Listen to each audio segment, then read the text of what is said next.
Well, hello there. It's been a while. And this is the third time that I've shot this video due to various technical issues such as boom shadow and focus, and it's that important of a topic. I want to share with you how I select the shots that I use when creating my shot list.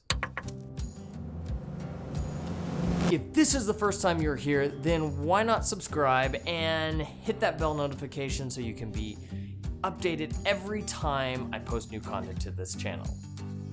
And welcome.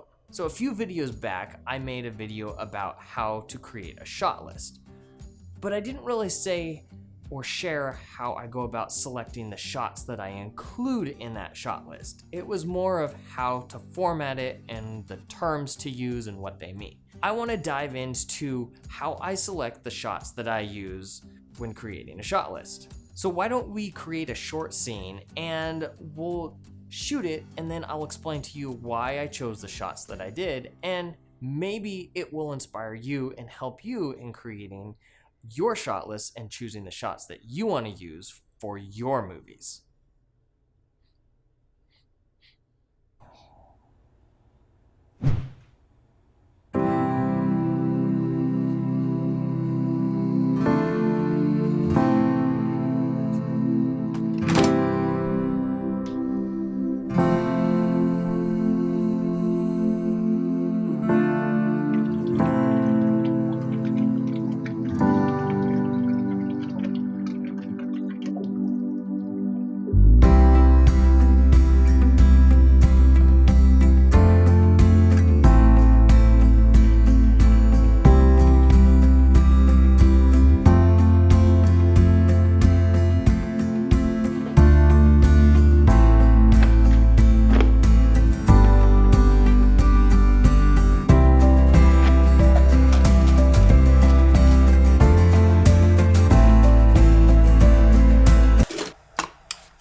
So the scene you just saw, I put that together real quick. I wanted to keep it really simple goal, make coffee.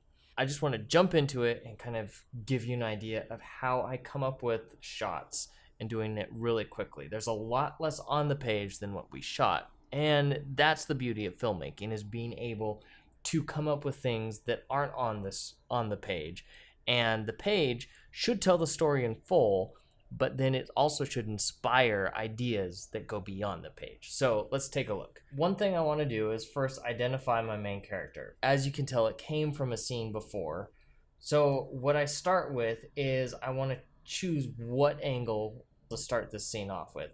Now, smell something. My first inclination when reading this is something's not quite right. So maybe an odd angle, something to make the audience feel a little off center. So let's go close up, profile, and that will be just this shot here. Now it flips his head around to the coffee station. There's no coffee in the pot. Two sentences, it could imply there's two shots. I could have had on this angle here an extreme close-up of my nose doing the sniffing, and that implies I've smelled something. Now this really only would pay off if I'm going to revisit it later in the scene, but since I didn't, it's probably best that we don't have that shot in there. There's no coffee in the coffee pot. The only way on screens to know there's no coffee in the coffee pot is if we see it. Now, because we start off with the shot of me in the profile, the close-up, what this would be considered is a point of view shot. So this would be like a reverse POV. And For this one, I chose more of like a medium wide. It wasn't a total wide. It was more of a medium wide on the coffee station. I'm able to cut between the two. Now there's a common rule when you have a shot and you want to move your camera, you need to move it at least 45 degrees. The reason you want to think of the 45 degrees is not that you must do that, but if you're under 45 degrees, it really feels like a jump cut. The jump cut needs to be specific when it's being used. There has to be an intention behind it. Like most things when you're making a movie, there has to be an intention behind your choices. My person here was looking this way, eyesight this way, and my camera was right here. And coffee station was over here. Now my second shot was like this. Now I didn't necessarily need to see his eyes to cut to this reverse, but that is the wide that I'm speaking of. And so the reason I choose that is because I want to see what my character's looking at. All of my insert shots was based off of this line. And then it ended with the close-up of the coffee pot.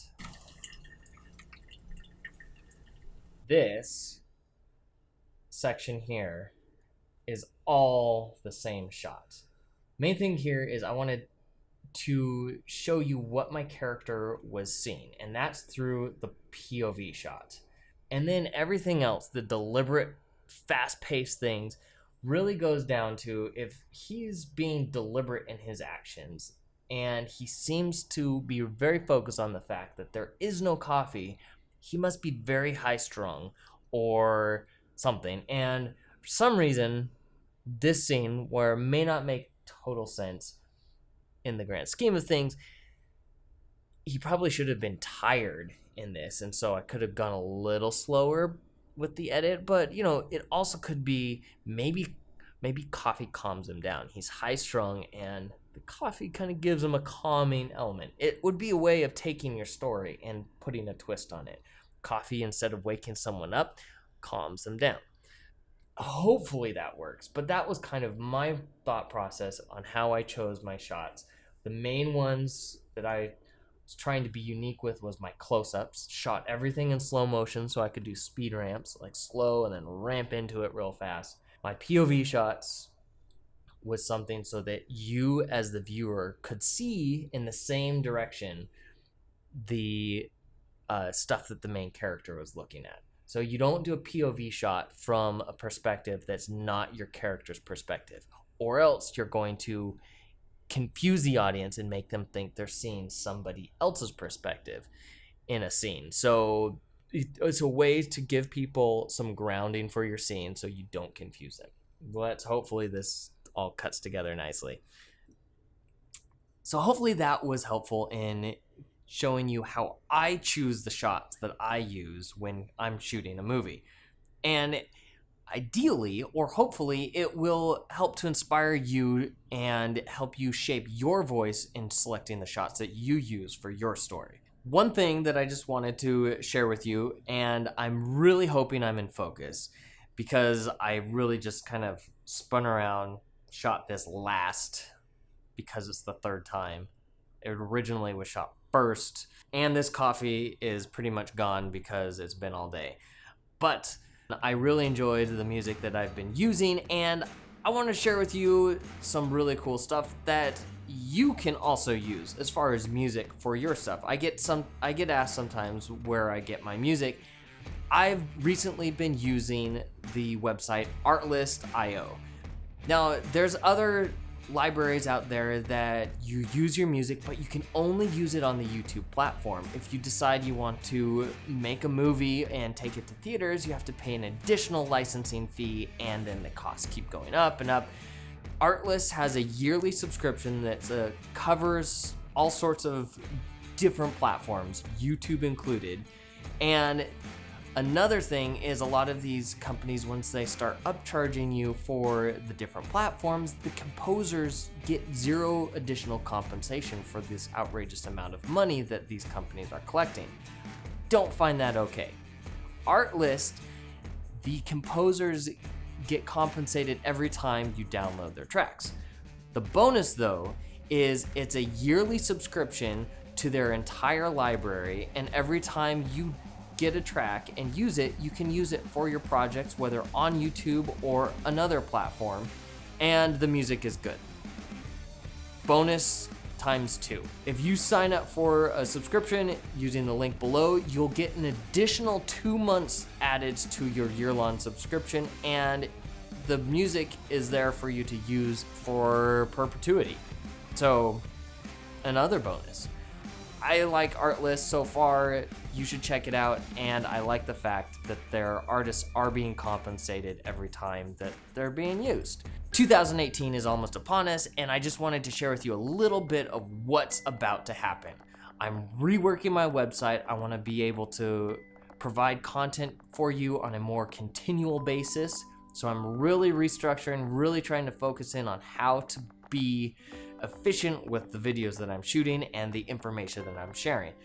Check back to the website because there's going to be some new things releasing. I'm working on a product called the Director's Cheat Sheet, and it's a perfect supplement for you while you're on set to be able to direct your actors fast, get out of situations that you may be pulling your hair out for. It's the Director's Cheat Sheet.